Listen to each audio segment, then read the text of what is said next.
They said I'd never amount to anything, that I was the family disappointment who'd always be chasing dreams too big for someone like me. I'm Sarah, and this is how I proved them wrong when they least expected it. The silence in that auditorium was deafening until they saw who was walking toward me. The morning sun filtered through the dusty blinds of my cramped studio apartment in San Diego, casting long shadows across the floor where my dress blues hung perfectly pressed on the closet door. Today was supposed to be the culmination of everything I'd worked for, the day that would validate every sacrifice, every sleepless night, every moment I'd pushed myself beyond what I thought possible. Before we jump back in, tell us where you're tuning in from, and if this story touches you, make sure you're subscribed because tomorrow I've saved something extra special for you.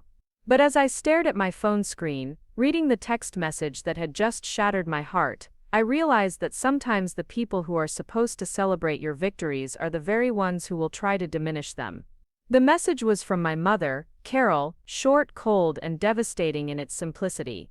Sarah, we got your graduation invitation. We're not coming, we've never been proud of your choices, and we won't pretend to be now. This military thing was always a mistake. Love, Mom. The word love at the end felt like salt in an open wound, a hollow gesture that somehow made the rejection even more painful. I set my phone down with trembling hands and walked to the window, looking out at the palm trees swaying in the California breeze. Somewhere across the country, in the small town of Millbrook, Ohio, my family was going about their Sunday morning routine, probably sitting around the kitchen table with coffee and newspaper sections spread between them, completely unbothered by the fact that they had just crushed their daughter's heart. My younger brother Jake would be scrolling through his phone, my older sister Emma would be complaining about her latest relationship drama, and my parents would be discussing their plans for the day, none of which included celebrating the biggest achievement of my life. The irony wasn't lost on me. Here I was about to graduate from one of the most prestigious military academies in the country, having earned honors that most people could only dream of, and my own family couldn't even be bothered to show up. They'd rather maintain their stubborn disappointment than witness what I'd accomplished despite their constant discouragement. I picked up the framed photo on my nightstand, the only family picture I'd kept from home. It was from 3 years ago, taken at Jake's high school graduation. There we all were, smiling and proud, arms around each other like we actually cared about one another's success. My father David stood tall in his weekend khakis and polo shirt, the same uniform he'd worn to every family gathering for as long as I could remember. Mom looked radiant in her floral dress, her auburn hair perfectly styled, her smile genuine and warm. Emma wore her usual designer outfit, always making sure she looked better than everyone else in any photo. And Jake, barely 18 then, grinned widely in his cap and gown, surrounded by all of us celebrating his achievement. That day they'd been so proud. Dad had given a speech at the graduation party, talking about how Jake was going to study business at Ohio State, how he was going to follow in his father's footsteps and maybe even take over the family insurance agency someday. Mom had cried happy tears, telling everyone who would listen about her baby boy's bright future. Emma had posted dozens of photos on social media, hashtagging everything with pride and family love. The whole town had come out to celebrate Jake's accomplishment, and our house had been filled with laughter, congratulations, and genuine joy. But when I'd graduated high school 2 years earlier, the celebration had been notably different. Oh, they'd gone through the motions. There had been a small gathering, a cake from the grocery store, a few obligatory photos. But I could feel their disappointment radiating through every forced smile. You see, by then I'd already told them about my plans to attend the military academy, and they'd made their feelings about that decision crystal clear. I remember the night I'd announced my acceptance to the academy. We'd been sitting in the same spots around that kitchen table, and I'd been so excited to share the news. I'd worked for years to get to that point, maintaining perfect grades, participating in every extracurricular activity I could manage, volunteering in the community, and preparing for the intense application process. When the acceptance letter finally arrived, I'd felt like I could fly. I'd rushed home, bursting through the front door, with the letter clutched in my hand, ready to share my joy with the people I loved most. Mom, Dad, you're not going to believe this, I'd called out, my voice echoing through the house. They'd gathered around the table, Emma rolling her eyes at my obvious excitement, Jake actually looking interested for once. I'd placed the letter on the table with a flourish, my hands shaking with excitement. I got into the Naval Academy. The silence that followed was not the shocked, happy silence I'd expected. It was heavy, uncomfortable, filled with unspoken disapproval. Dad had picked up the letter, read it slowly, then set it back down without a word. Mom's face had gone through a series of expressions, settling finally on something that looked like resignation mixed with disappointment. "Sarah," Mom had said finally, her voice carefully controlled, "we need to talk about this." "What's to talk about?" I'd replied, confusion creeping into my excitement. "This is incredible. Do you know how hard it is to get into the Naval Academy? The acceptance rate is like 8%. I beat thousands of other applicants. This is going to change my whole life." Dad had cleared his throat, that sound he made when he was about to deliver news he knew I wouldn't want to hear. "Sweetheart, we appreciate that this is an honor, but we're concerned about your decision. The military isn't really for people like us, we're not a military family. We don't understand that world, and frankly we don't want to. People like us," I'd repeated, not understanding what he meant. Emma had jumped in then, her voice sharp with the condescension she'd perfected over the years. "Sarah, come on, you're going to throw away 4 years of your life playing soldier when you could go to a real college, get a real degree, and have a normal life. This is just you being dramatic again, trying to prove something to everyone." Dramatic, the word had hit me like a physical blow. "Emma, this isn't drama, this is my future, this is what I want to do with my life." "But why?" Mom had asked, and there had been genuine confusion in her voice. "Why would you choose something so difficult, so dangerous? You could go to Ohio State like Jake, study something practical, meet a nice boy, get married, give us grandchildren. Why would you want to go off and play war games with a bunch of strangers?" I'd stared at them, realizing for the first time that they truly didn't understand me at all. They saw my ambition as rebellion, my dreams as rejection of their values. In their minds, I wasn't choosing a career in service to my country, I was choosing to abandon them and everything they'd taught me about what a woman should want from life. "Because it matters," I'd said finally, my voice quieter now, the excitement draining out of me. "Because I want to serve something bigger than myself. Because I want to make a difference in the world, not just collect insurance premiums and wait for retirement." The hurt in Dad's eyes had been immediate and sharp. "Is that what you think I do? Just collect premiums?" "Sarah, I've built a business that employs 12 people in this town. I've helped hundreds of families protect their futures.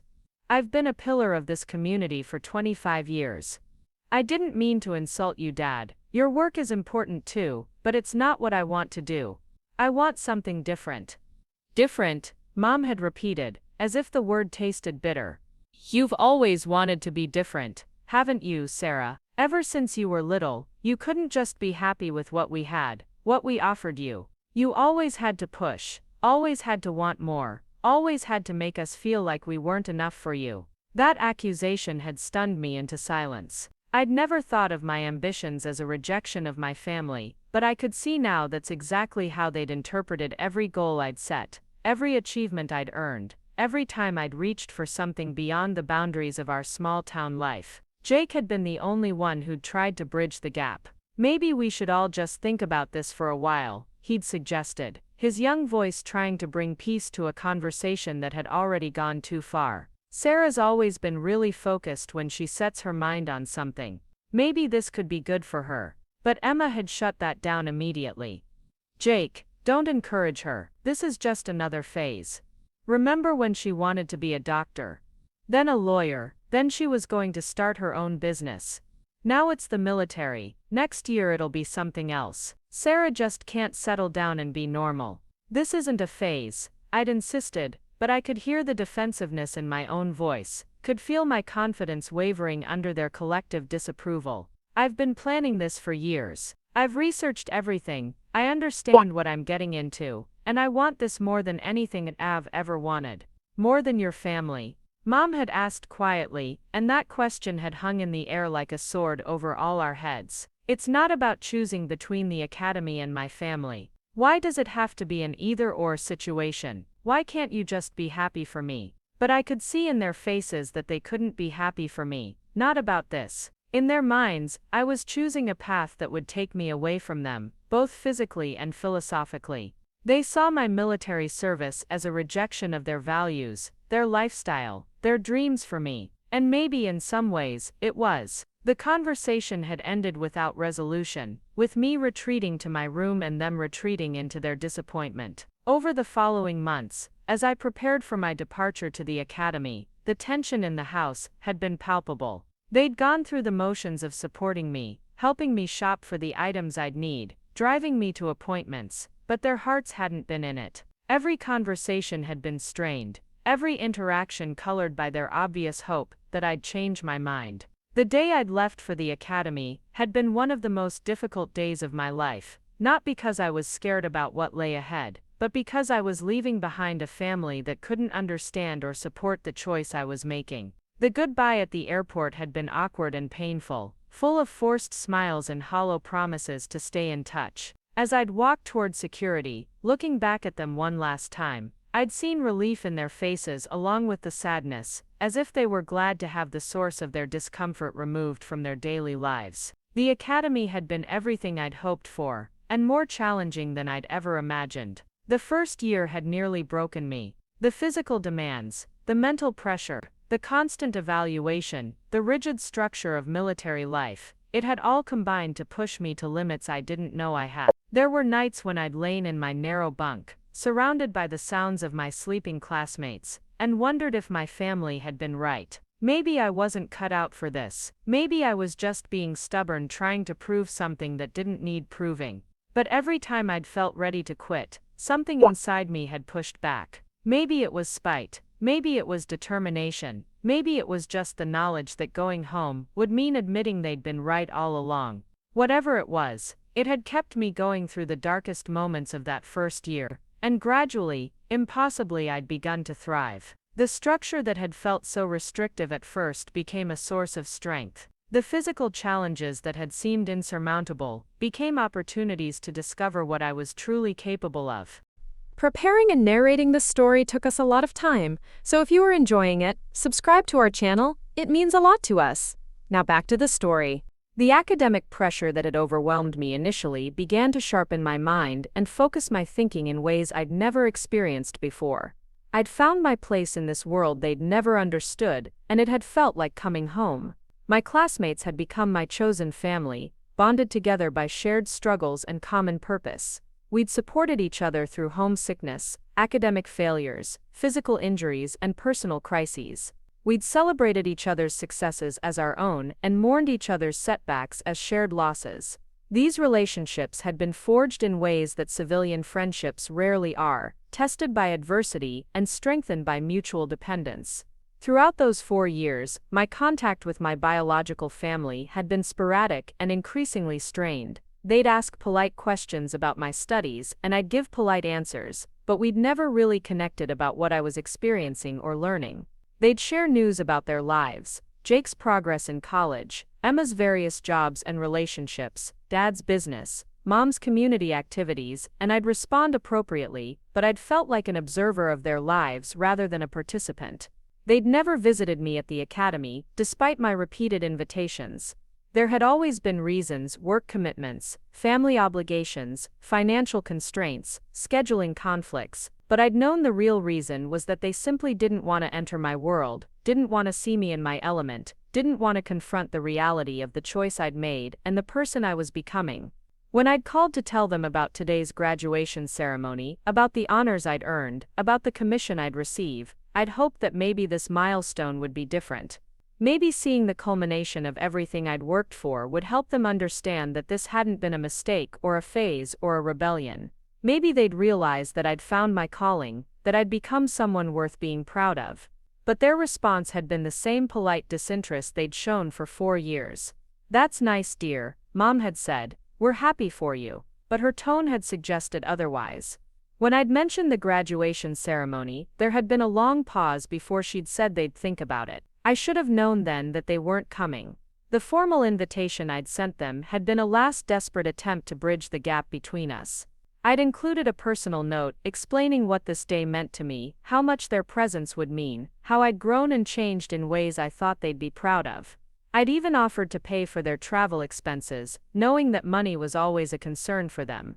But this morning's text message had made their position clear. They weren't just declining to attend, they were actively rejecting what I'd accomplished. They weren't proud of me. They never had been, and they apparently never would be.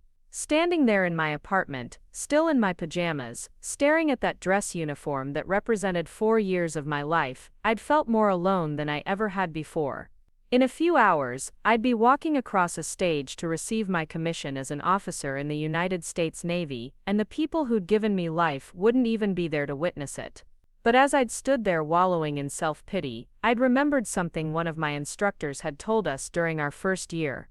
Commander Rodriguez had been talking about resilience, about finding strength in adversity, about the difference between the family you're born into and the family you choose. Some of you, she'd said, looking around at our young uncertain faces, will discover that your biggest supporters aren't the people you expected them to be. And some of you will find that your biological family doesn't understand the person you're becoming.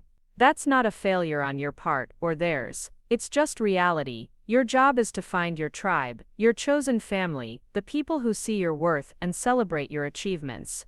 At the time I'd thought she was talking about other people, not me. My family loved me, even if they didn't understand my choice.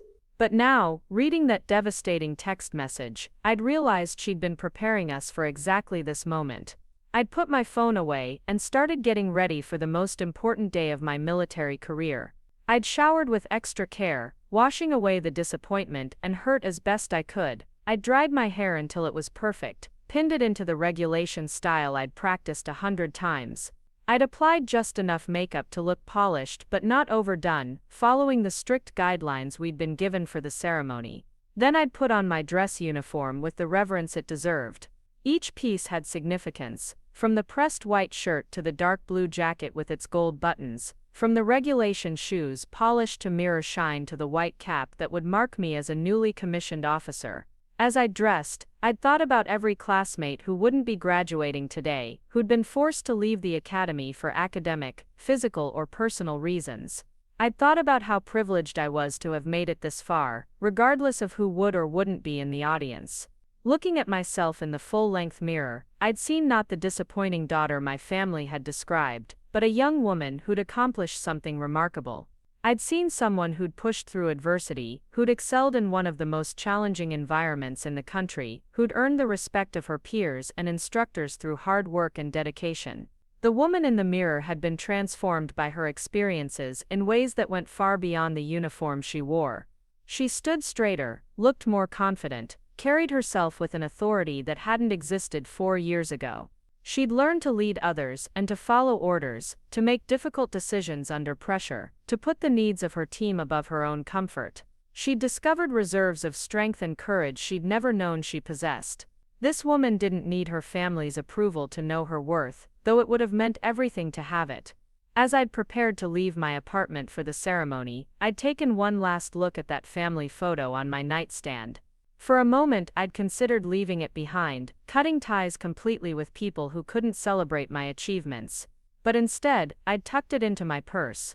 They might not be proud of me, but I was still proud of where I came from, even if I was disappointed in where I was going without them.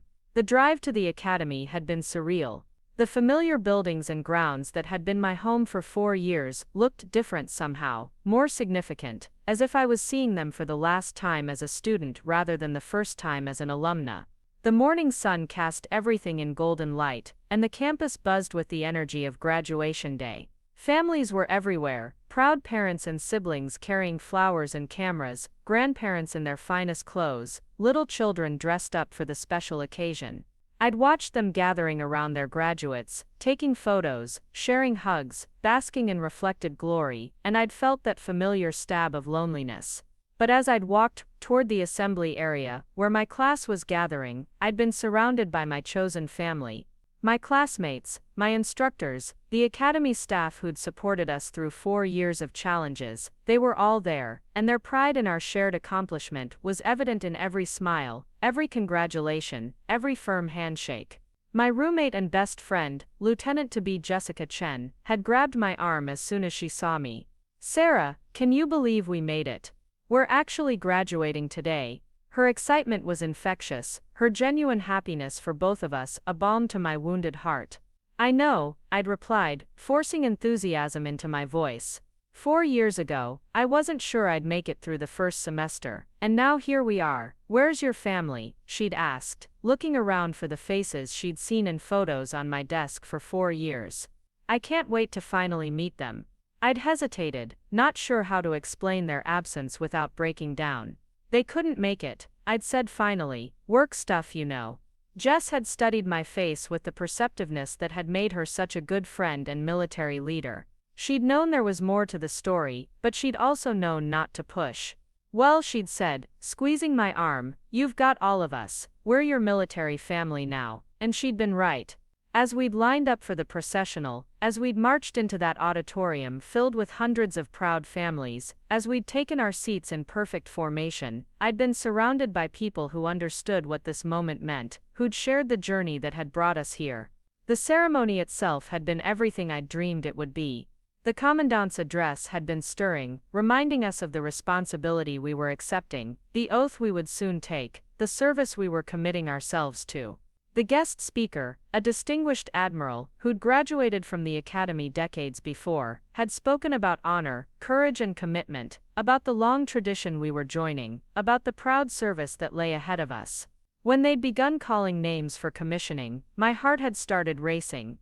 This was it, the moment I'd worked toward for 4 years, the culmination of everything I'd sacrificed and strived for.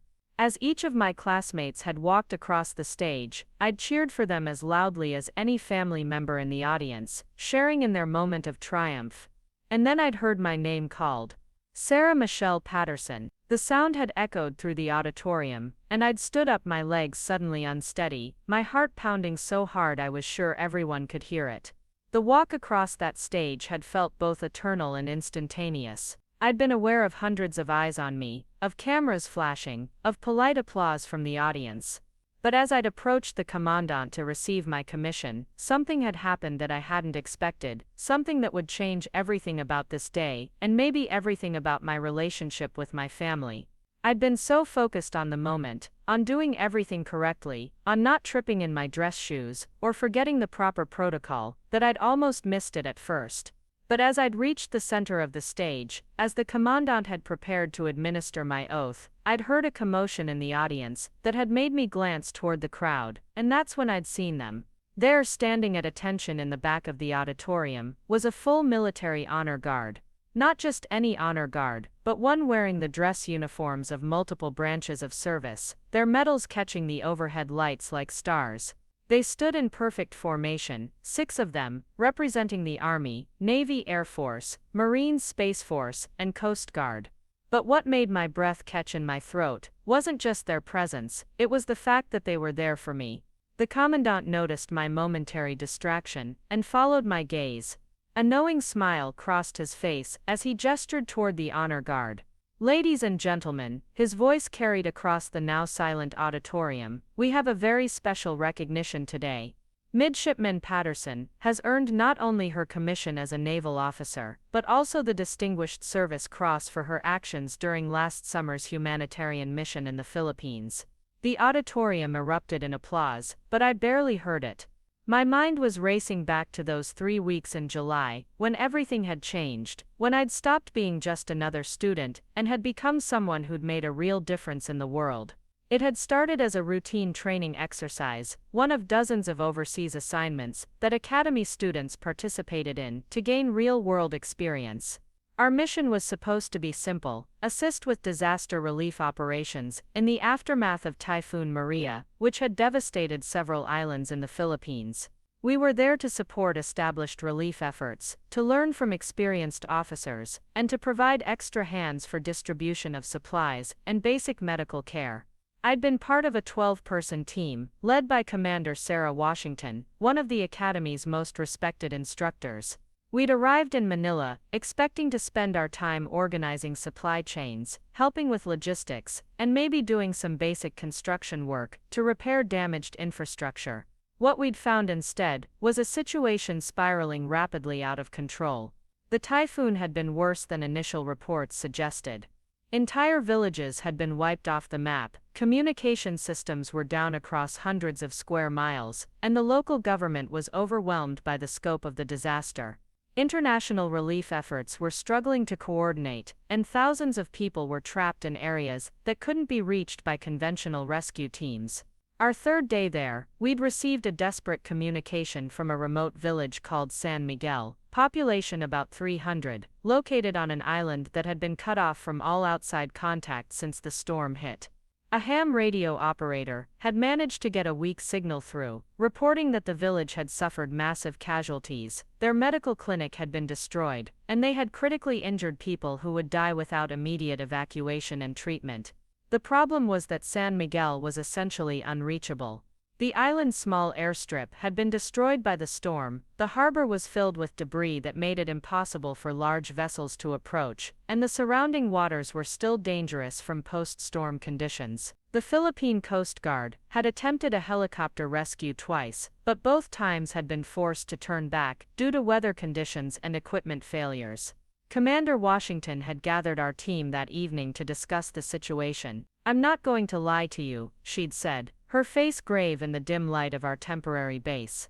"This is not what we came here to do. This is not a training exercise anymore. The local authorities are asking for volunteers for a high-risk rescue mission, and I want to be clear that no one is obligated to participate. This is dangerous, potentially deadly, and far beyond what any of you signed up for." But as she'd outlined the plan, I'd felt something stirring inside me that I'd never experienced before. This wasn't about grades or performance evaluations, or proving myself to instructors. This was about real people in real danger, who would die if someone didn't help them. This was exactly why I'd wanted to serve in the first place. The plan was ambitious and risky. A small team would take a modified speedboat through the dangerous waters to reach San Miguel, assess the situation, provide emergency medical care, and evacuate the most critically injured to the mainland for treatment. It would require navigating through debris fields, unpredictable currents, and potentially dangerous weather, all while carrying medical supplies and equipment that could mean the difference between life and death for the villagers. When Commander Washington had asked for volunteers, my hand had shot up before I'd even consciously decided to participate. "I'm in," I'd said, my voice steady despite the fear churning in my stomach. 4 other members of our team had volunteered as well: Jessica, who'd trained as a field medic; Marcus Rodriguez, who'd grown up on boats and knew more about marine navigation than our instructors; Angela Kim, whose engineering skills might be crucial for any repairs or improvisations we'd need to make; and David Thompson, who'd been studying disaster relief coordination and understood better than any of us how to organize evacuation efforts. We'd spent that night preparing for a mission that none of us were technically qualified for, but that we all knew was necessary.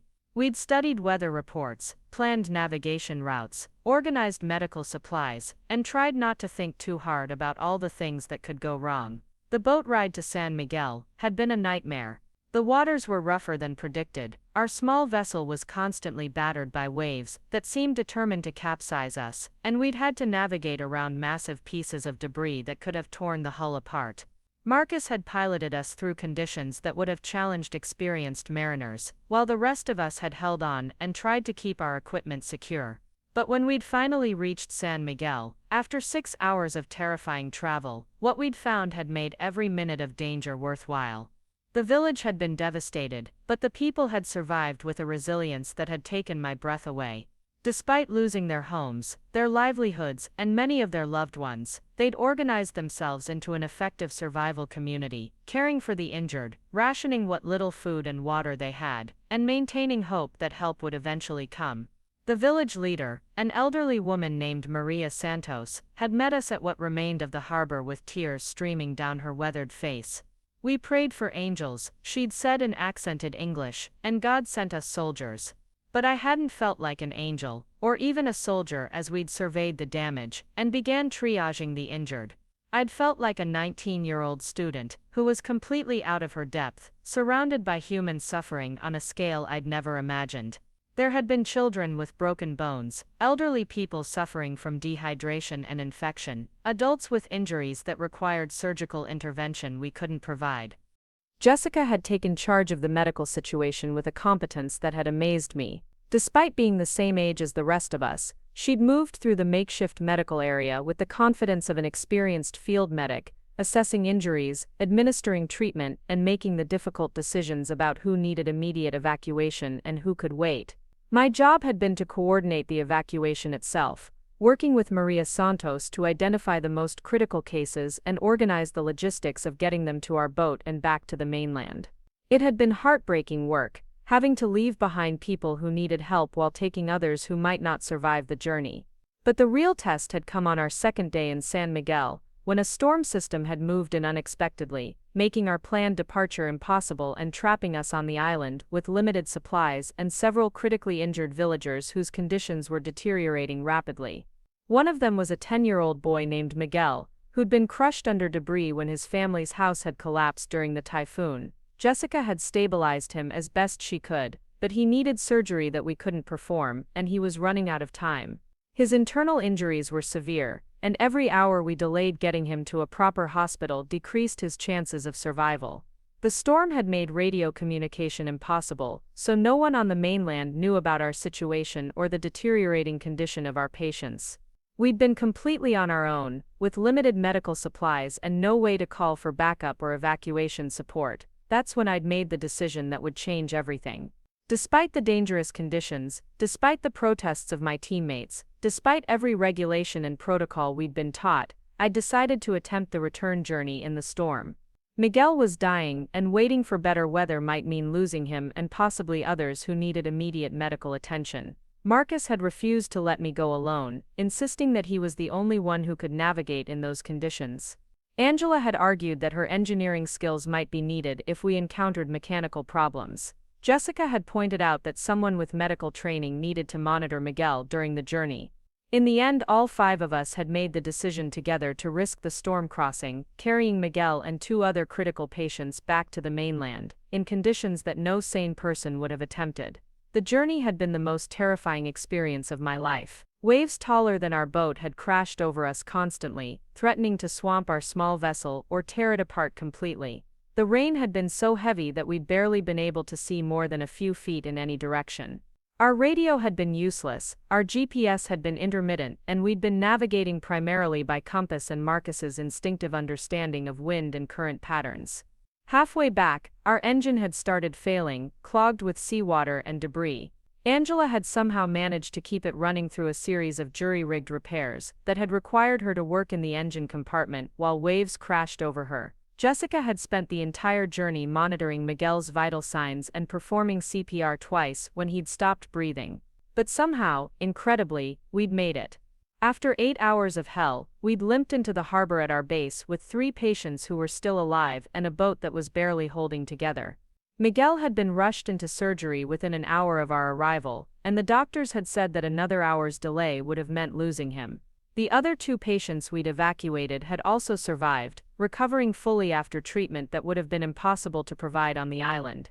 Our success had enabled a larger rescue operation to reach San Miguel the following day, evacuating the remaining injured villagers and providing comprehensive aid to the community.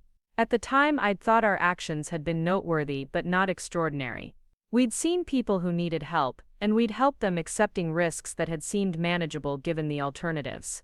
It had felt like the kind of thing that military personnel did all the time, the basic duty of service that I'd signed up for when I decided to attend the academy.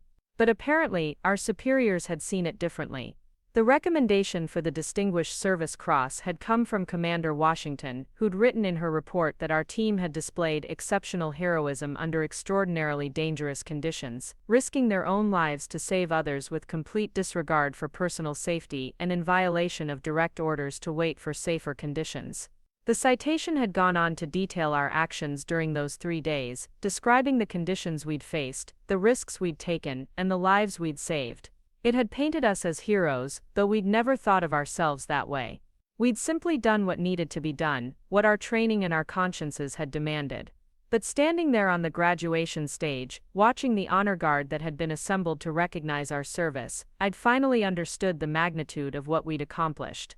This wasn't just about good grades or successful completion of academy requirements. This was recognition that we'd embodied the highest ideals of military service, that we'd proven ourselves worthy of the trust that would be placed in us as officers. The commandant had continued his explanation to the stunned audience. The Distinguished Service Cross is the second highest military decoration that can be awarded to members of the United States Army, and by extension, it recognizes extraordinary heroism by members of all service branches. Midshipman Patterson and her team's actions in the Philippines represent the finest traditions of military service and the values we strive to instill in every graduate of this academy. As he'd spoken, I'd noticed movement in the audience, people turning in their seats, craning their necks to get a better look at me. But more importantly, I'd noticed something else, something that had made my heart skip a beat. There in the middle section, about 15 rows back, I'd caught sight of familiar faces. My family, all of them. Mom, Dad, Emma, Jake, and even Uncle Ray, who I hadn't seen in years. They were all there, dressed in their best clothes, looking stunned and confused but unmistakably present. They'd come after all. But looking at their faces as the commandant had explained about the Distinguished Service Cross, I'd realized something that had cut deeper than their earlier rejection. They hadn't known. They'd had no idea about the Philippines mission, about the rescue operation, about any of the things I'd done that had earned this recognition. They'd come to my graduation expecting to see the same disappointing daughter they'd always known, the one who'd made what they considered a foolish choice to join the military. They'd never asked about my specific assignments or missions during our infrequent phone calls over the past year. When I'd mentioned being overseas for training, they'd shown polite interest but had never pressed for details. They'd never wanted to know about the real substance of my military service, preferring to maintain their distance from a world they didn't understand and didn't approve of. So they'd sat there in shock as they'd learned for the first time that their disappointing daughter had risked her life to save others, that she'd been recognized for extraordinary heroism, that she'd embodied the highest ideals of military service. The text message that morning, the one declaring they weren't proud of my choices, had been sent by people who'd never bothered to learn what those choices actually entailed. The ceremony had continued with the actual commissioning, the moment I'd dreamed of for 4 years. The commandant had administered the oath, and I'd repeated the words that would make me an officer in the United States Navy. I, Sarah Michelle Patterson, do solemnly swear that I will support and defend the Constitution of the United States against all enemies, foreign and domestic, that I will bear true faith and allegiance to the same, that I take this obligation freely, without any mental reservation or purpose of evasion, and that I will well and faithfully discharge the duties of the office upon which I am about to enter. So help me God. As I'd spoken those words, I'd felt the weight of the commitment I was making, but also the strength that came from knowing I was capable of living up to it. The girl who'd left home 4 years ago had been uncertain, eager to please, desperate for approval from people who would never give it. The woman taking this oath was confident, capable, and proud of what she'd accomplished, regardless of who did or didn't approve. When the ceremony had concluded, when we'd thrown our caps in the air and officially become officers, I'd been surrounded immediately by my classmates and their families.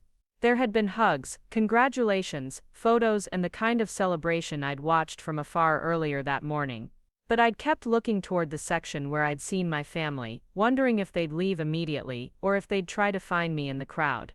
Part of me had hoped they'd disappear, that I could continue to celebrate with my chosen family, without having to confront the complicated emotions their unexpected presence had stirred up. But another part of me, the part that had carried their photo for 4 years, had desperately wanted to see them, to have them acknowledge what I'd accomplished, to maybe finally hear them say they were proud of me. Jessica had noticed my distraction and had followed my gaze. "Is that them?" she'd asked quietly. "Your family?" I'd nodded, unable to trust my voice. "They came after all. That's wonderful, Sarah." But I hadn't been sure it was wonderful. Their presence felt complicated, loaded with years of disappointment and disapproval that couldn't be erased by a single ceremony, no matter how significant. And then I'd seen them pushing through the crowd toward me, my mother leading the way with tears streaming down her face, my father looking shell-shocked and confused, Emma and Jake flanking them like an honor guard of their own. When they'd finally reached me, there had been an awkward moment of silence as we'd all stood there, unsure how to navigate this reunion that none of us had expected. Mom had been the first to speak, her voice choked with emotion. "Sarah, we had no idea. The medal, the honor guard, what you did in the Philippines. Why didn't you tell us?" And there it was, the question that had captured everything wrong with our relationship. Why hadn't I told them? Because they'd never asked. Because they'd made it clear they didn't want to know about my military life. Because every time I'd tried to share something about my experiences, they'd changed the subject or responded with polite disinterest. "I tried to tell you about my assignments," I'd said carefully, aware that we were surrounded by people who might overhear. "You never seemed interested in the details." Dad had stepped forward then, his face working as he'd struggled to find words. "Sarah, we owe you an apology. We didn't understand what you were doing here. We thought you were just playing soldier, wasting time that you could have spent building a real life." "This is my real life, Dad. I can see that now," he'd said quietly, "and I'm proud of you. I'm so proud of you, I can barely stand it." Those words, the ones I'd waited 4 years to hear, should have felt like victory. But instead they'd felt hollow, complicated by the knowledge that his pride was based on a single moment of recognition, rather than an understanding of who I'd become, or what I'd been working toward all along. Emma had been next, her usual sharp edges, softened by what looked like genuine remorse. "Sarah, I'm sorry. I said terrible things about your choices, and I was wrong. What you did, saving those people, that's incredible. That's more important than anything I've ever done." Jake had just hugged me, hard and long, whispering, "I always knew you were going to do something amazing," and Uncle Ray, who'd been mostly silent through the family drama over the years, had shaken my hand with the respect he'd show to any military officer. "Your grandfather would have been proud," he'd said simply. "He served in Korea, you know. I never told you because your parents didn't like talking about it, but he would have understood what you're doing here." But it was Mom's reaction that had affected me most deeply. She'd cried through the entire conversation, not the happy tears of a proud parent, but the heartbroken tears of someone who'd realized they'd failed their child in a fundamental way. "I don't know how to make up for what we said," she'd whispered, "how we treated your choice to come here. We were wrong, Sarah. We were so wrong." Standing there in my dress uniform, surrounded by the family that had rejected me, and then shown up to claim credit for my achievements, I'd felt a complex mix of emotions I hadn't been prepared for. Relief that they'd finally seen me, anger that it had taken public recognition for them to value what I'd accomplished, sadness that we'd lost so much time to their stubborn refusal to understand my choices. But I'd also felt something else, something that had surprised me. Pity, looking at their faces, seeing their genuine shock at learning about the person I'd become. I'd realized that their rejection of my military service hadn't just cost me their support during the most challenging period of my life. It had cost them the opportunity to know their daughter, to be part of her journey, to share in her growth and achievements along the way.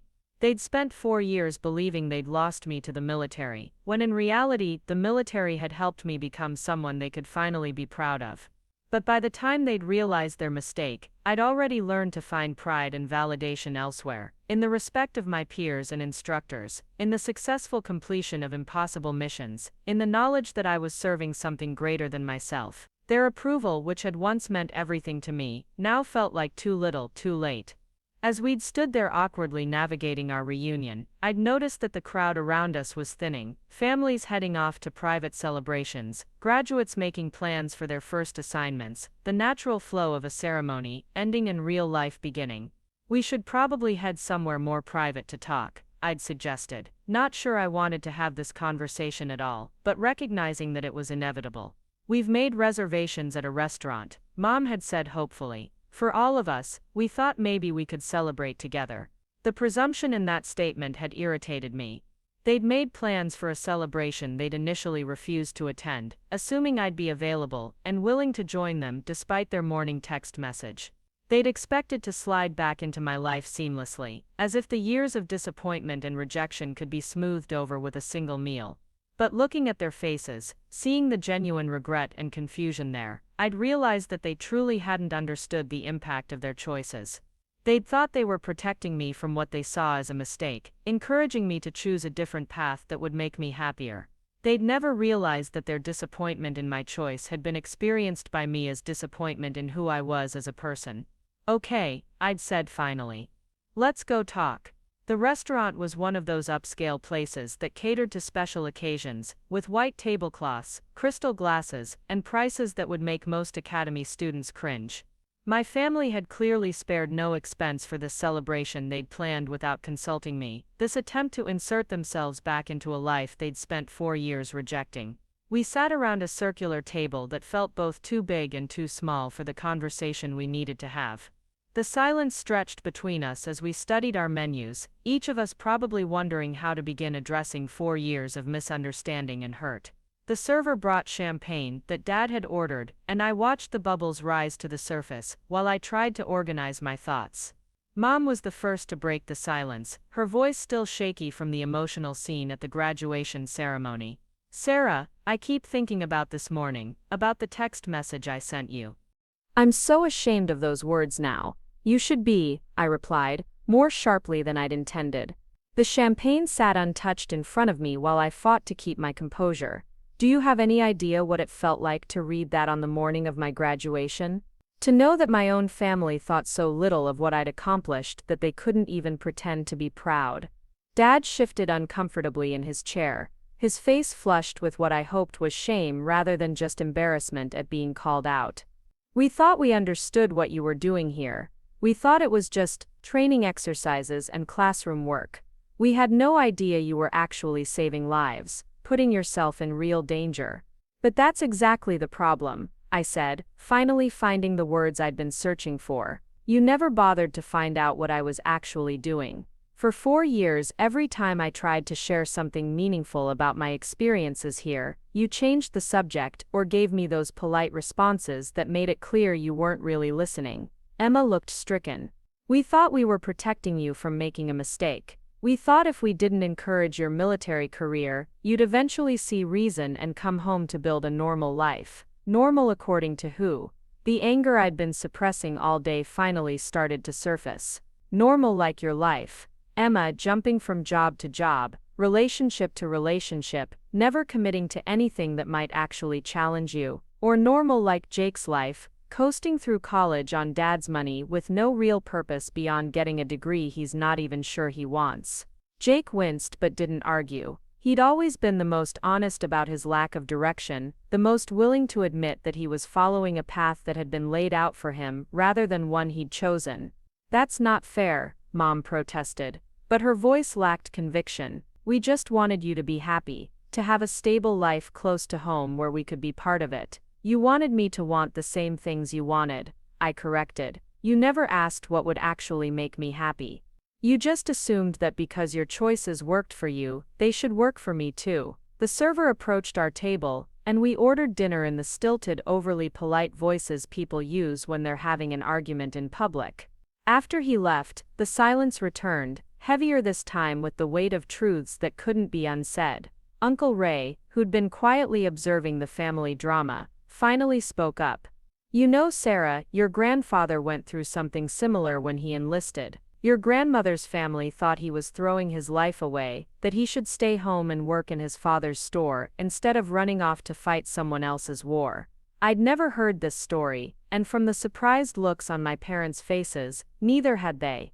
He used to say that some people are called to serve something bigger than themselves, and other people are called to build something smaller and more personal. Neither one is wrong, but they're not interchangeable. Your grandmother's family eventually understood that, but it took them a long time to see that his service was just as valuable as their business. Ray looked directly at my parents as he continued. The difference was, they eventually learned to ask questions instead of making assumptions. They learned to be proud of what he was doing even when they didn't understand it. Dad's face was working through a series of emotions I'd rarely seen from him. Why didn't you ever tell us about Grandpa Patterson's service? We never talked about it when I was growing up, because your mother asked me not to. Ray replied quietly. She was worried that if you kids heard too many war stories, you might get ideas about following in his footsteps. She wanted you to have civilian lives, safe lives.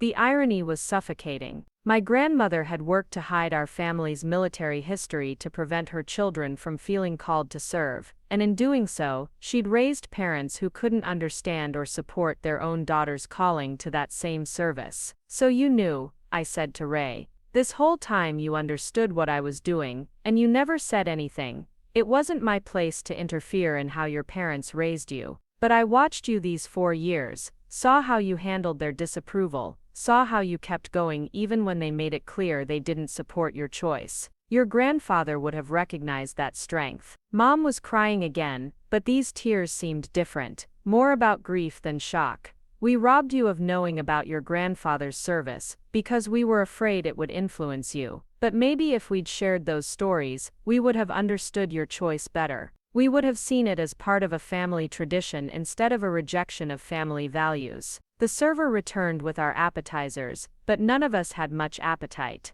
We picked at our food while trying to navigate a conversation that was reshaping our understanding of our family history and our relationships with each other. "There's something else," I said finally, knowing that if we were going to have this conversation, it needed to be complete. "The text message this morning wasn't just about missing my graduation, it was about never being proud of my choices. But the thing is, I stopped needing your pride a long time ago." The words hung in the air like a challenge, and I saw the impact of them register on their faces. This was the part of the conversation I'd been dreading, the part where I had to tell them that their approval had become irrelevant to my sense of self-worth. "When I was in the Philippines," I continued, "when we made the decision to risk that storm crossing to save those people, I didn't think about what you would think of my choice. I didn't worry about whether you'd be proud or disappointed. I just did what needed to be done because it was right, because it was what I'd been trained for, because it was who I'd become." Dad leaned forward, his voice urgent.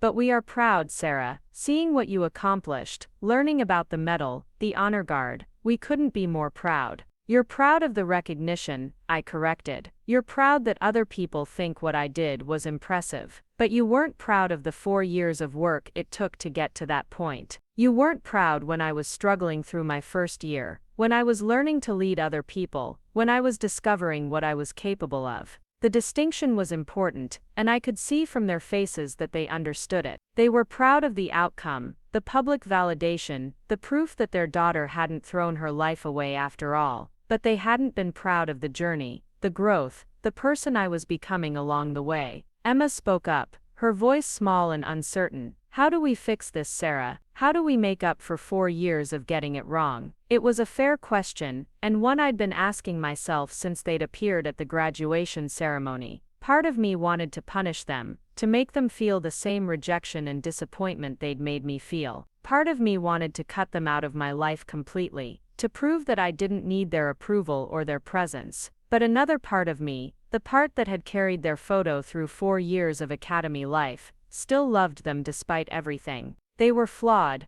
narrow-minded, and had hurt me deeply, but they were also genuinely remorseful and seemed committed to understanding what they'd gotten wrong. "I don't know if you can fix it," I said honestly. 4 years is a long time. I've built a life here, found people who understand and support what I'm doing, created relationships based on shared values and mutual respect. You're asking me to let you back into a life you spent 4 years rejecting." The silence that followed was painful, filled with the weight of lost time and damaged trust. But it was Jake who finally broke it, his voice more mature than I'd ever heard it. "Maybe we can't fix the past 4 years," he said. "Maybe we can't undo the things we said, or the support we didn't give you. But maybe we can start over from here, now that we understand what we were too stubborn to see before." Mom nodded eagerly. "Yes, that's what we want. To start over, to be the family you deserved all along." But I shook my head. "You can't start over with me as if the past 4 years didn't happen. Those years made me who I am.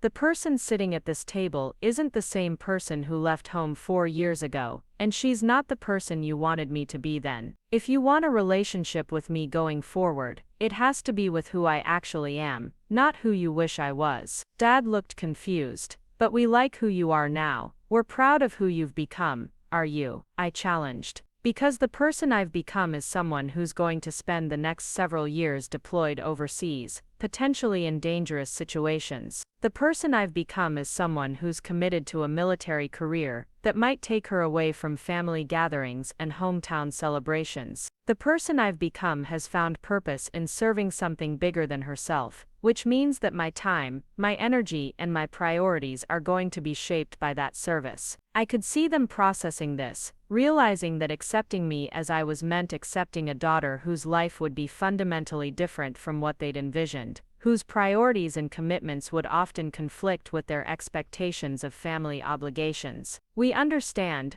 Mom said, though I wasn't sure she really did. "We want to support you in whatever you choose to do. Do you?" Because supporting me means accepting that I might miss holidays, because I'm stationed overseas. It means being proud of my service, even when it takes me away from you. It means asking questions about my work and trying to understand it instead of wishing I'd chosen something else. Emma was nodding, tears in her eyes. "We can do that. We want to do that." But I wasn't finished. It also means accepting that the military isn't just my job, it's my identity. It's shaped how I think, how I approach problems, how I relate to other people. The values I've learned here, honor, courage, commitment, those aren't things I put on with my uniform and take off at the end of the day. They're part of who I am now. Uncle Ray was smiling slightly, and I could see approval in his face. "Your grandfather would have said the same thing. Military service changes you in ways that civilians don't always understand, and you can't go back to being who you were before." The main course arrived, and we ate in contemplative silence for a while, each of us processing what had been said and what it meant for our relationships going forward. The food was excellent, but I barely tasted it, too focused on the emotional weight of the conversation we were having. Finally, Dad cleared his throat. "Sarah,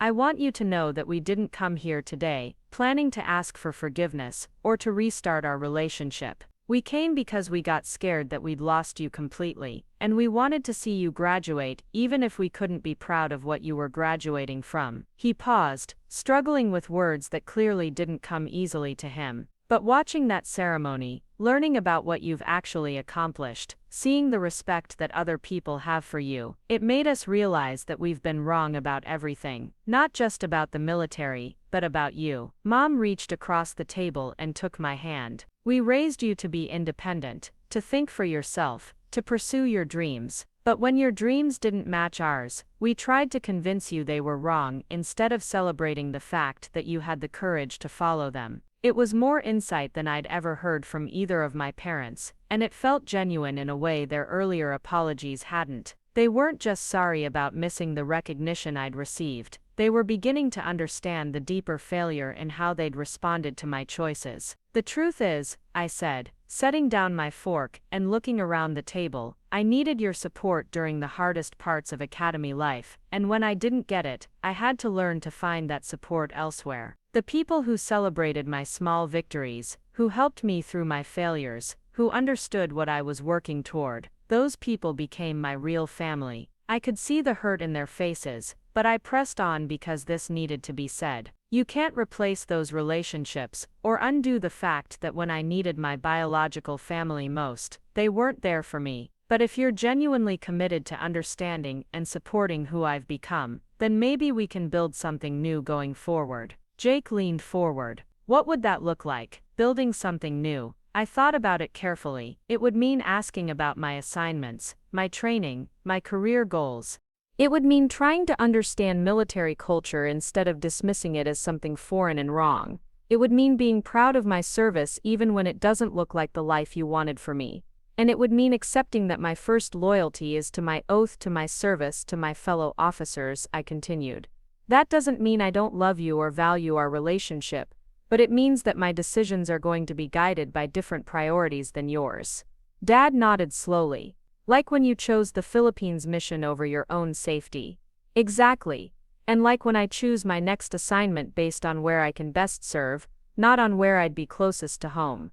The conversation continued through dessert and coffee, covering practical questions about my upcoming assignment, my career plans, and how we might stay in better contact going forward. It wasn't the emotional reunion that movies and television shows promised, but it was honest in a way our previous interactions had never been. As we prepared to leave the restaurant, Mom pulled me aside. Sarah, I know we can't undo the damage we've done, and I know you don't need our approval anymore. But I hope you'll give us the chance to learn how to be better, to be the parents you deserved all along.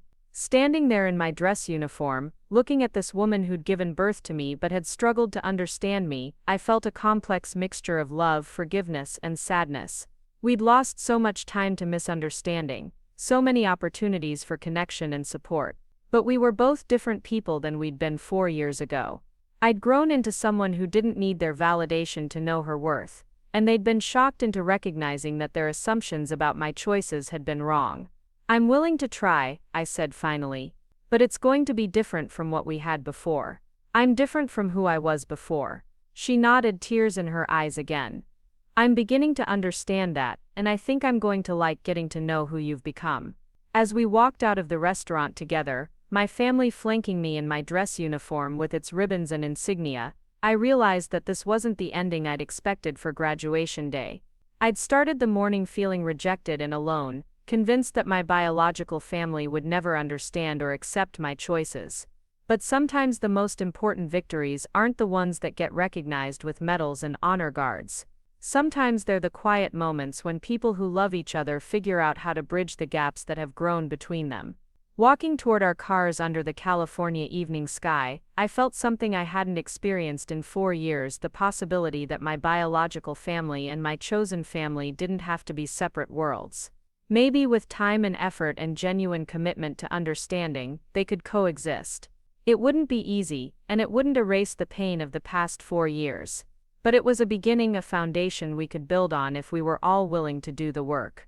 And as I hugged each of them goodbye, feeling the unfamiliar warmth of their genuine pride and acceptance, I realized that sometimes the best graduation gifts are the ones you never expected to receive. The little girl who'd once desperately wanted her family's approval was gone, replaced by a woman who knew her own worth regardless of others' opinions. But that woman was also mature enough to appreciate the value of reconciliation, the grace of second chances, and the possibility that people who love each other can learn to do better. Standing in that parking lot in my dress uniform, surrounded by a family that was finally beginning to see me clearly, I felt truly ready for whatever challenges my military career would bring. Because I knew now that I was strong enough to succeed without their support, but wise enough to appreciate having it. Sometimes that's the most important lesson of all. 3 months later, I was standing on the deck of the USS Roosevelt somewhere in the South China Sea, watching the sun rise over waters that stretched endlessly in every direction. My first deployment as a newly commissioned officer had been everything I'd hoped for and nothing like what I'd expected. The responsibilities were immense, the learning curve steep, but every morning I woke up knowing I was exactly where I belonged. My phone buzzed with a message from the family group chat, the same one that had once been a source of pain and rejection. Now it carried photos of Jake's latest college achievements, updates about Dad's business expansion, Emma's new job at a marketing firm, and Mom's volunteer work with military families in our hometown. The transformation in their communication had been gradual but genuine, marked by questions about my work, pride in my accomplishments, and a willingness to learn about the military culture they'd once dismissed. But today's message was different. It was from Emma, and it contained a photo that made me stop in my tracks. She was standing in front of a military recruiting station, wearing a professional outfit and holding a folder of paperwork. The caption read, "Following in my sister's footsteps. Wish me luck at my officer candidate interview." I stared at the photo for a long moment, processing what I was seeing. Emma, who'd spent years criticizing my choice to join the military, who'd called it a waste of my potential, who'd begged me to come home and live a normal life, was now considering her own path into military service. My phone rang almost immediately, and Emma's name appeared on the screen. "Don't say anything," she started before I could even speak. "I know what you're thinking, and yes, I realize how hypocritical this looks after everything I said to you." "I wasn't going to say anything," I replied, though I was fighting back a mixture of vindication and genuine concern. "I'm just surprised. What changed?" There was a long pause before she answered. "Honestly, you did. Watching how you handled our rejection, how you built a life and career that mattered despite our disapproval, it made me realize that I've been drifting for years. I've had 6 different jobs since college, 3 different apartments, more failed relationships than I want to count, and nothing to show for any of it. I could hear the vulnerability in her voice, a quality I'd rarely associated with my usually confident older sister. But Emma, you don't have to join the military just because I did. There are other ways to find purpose and direction. I'm not doing this because of you, she said quickly. I'm doing this because of me. Because for the first time in my life, I want to be part of something that matters more than my next paycheck or my social media presence. Because I want to serve something bigger than myself. The words were almost identical to ones I'd spoken to our parents 4 years earlier, but hearing them from Emma felt surreal. The sister who'd mocked my sense of duty was now expressing the same calling that had driven me to the academy. Have you told Mom and Dad? I asked. Emma laughed, but it wasn't entirely happy. That's actually why I'm calling you first. I wanted to ask how you handled their disapproval, because I'm pretty sure they're going to lose their minds when I tell them. The irony wasn't lost on me. After years of supporting Emma's choices while rejecting mine, our parents were about to face the possibility of losing both daughters to military service. They're different now, I said carefully. The graduation ceremony, learning about what I'd actually accomplished, it changed their perspective on military service. Maybe about your service, Emma replied. But I'm not you, Sarah. I don't have your track record of excellence, your natural leadership abilities, your clear sense of purpose. They might understand why the military was right for you, but they're going to think I'm just having another quarter-life crisis. I considered this, recognizing the truth in what she was saying. Emma's history of changing directions, of starting projects she never finished, of making impulsive decisions she later regretted, would make our parents skeptical of her military aspirations. They'd assume this was another phase, another attempt to find herself through external validation. But maybe that's exactly why this is right for you, I suggested. Maybe you need something that won't let you quit when it gets difficult, something that will force you to follow through on your commitments. Is that what the military did for you? I thought about the question seriously, considering the person I'd been when I'd first arrived at the academy, and who I'd become through 4 years of rigorous training and challenges. The military didn't make me who I am, I said finally. But it gave me the structure and the opportunities to become who I was meant to be. It pushed me beyond what I thought I was capable of, and taught me that I could handle more than I'd ever imagined. Emma was quiet for a moment, and I could almost hear her processing my words. I've been thinking about this for months, she said eventually. Ever since your graduation, actually. Watching you up there, seeing the respect in people's faces when they looked at you, understanding for the first time what you'd actually accomplished, it made me realize how empty my own achievements felt in comparison. Your achievements aren't empty, Emma. You've built a successful career in marketing, you've traveled, you've experienced things that most people only dream about. But none of it mattered, she replied. None of it made a difference in anyone's life, except my own. When I die, what will people say about me? That I created some effective advertising campaigns. That I knew how to throw good parties. That I had nice clothes and took pretty pictures. The existential crisis in her voice was familiar to me. I'd experienced something similar during my senior year of high school, that growing awareness that the conventional path of success might not provide the meaning and purpose I was searching for. So what branch are you considering? I asked, shifting the conversation to practical matters. Army, she said without hesitation. I've been researching their officer training programs, and I think my marketing background could translate well into their public affairs or psychological operations fields. I want to use the skills I have, but for something that actually matters. I was impressed by the thought she'd put into this decision. This wasn't the impulsive Emma I'd grown up with. This was someone who'd done her research and considered how her existing talents could serve a larger mission. And you're sure about this? Because once you commit to officer training, there's no backing out when it gets difficult. The military doesn't accept resignation letters when you decide you want to try something else. I'm terrified, she admitted, but I'm also more excited about this than I've been about anything in years. For the first time, I feel like I'm moving towards something instead of just running away from something else. After we ended the call, I stood on that ship deck for a long time, watching the ocean and thinking about the unexpected turn our family's story was taking. The sister who'd once been my harshest critic was now seeking to follow a similar path, and I wasn't sure how I felt about it. Part of me was proud that my example had inspired her to seek her own sense of purpose. Part of me was worried that she was making this decision for the wrong reasons, trying to replicate someone else's success instead of finding her own path. And part of me was concerned about how this would affect our slowly healing family relationships. But mostly, I was hopeful. If Emma could find the same sense of purpose and belonging in military service that I'd discovered, if she could develop the discipline and commitment that had transformed my own life, then maybe our shared experience could become a bridge between us instead of another source of family division.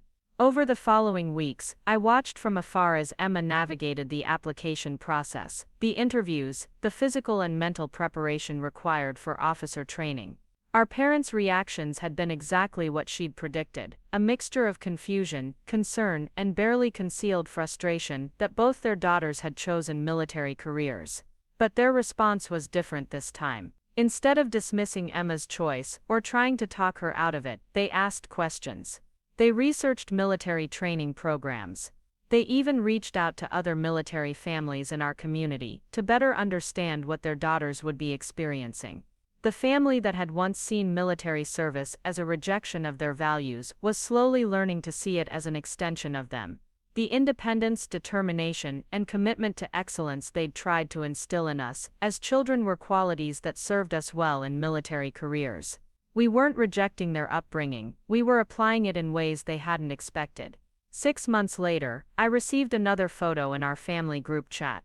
This time it was Emma in her army dress uniform, at her own commissioning ceremony, surrounded by our parents Jake and Uncle Ray.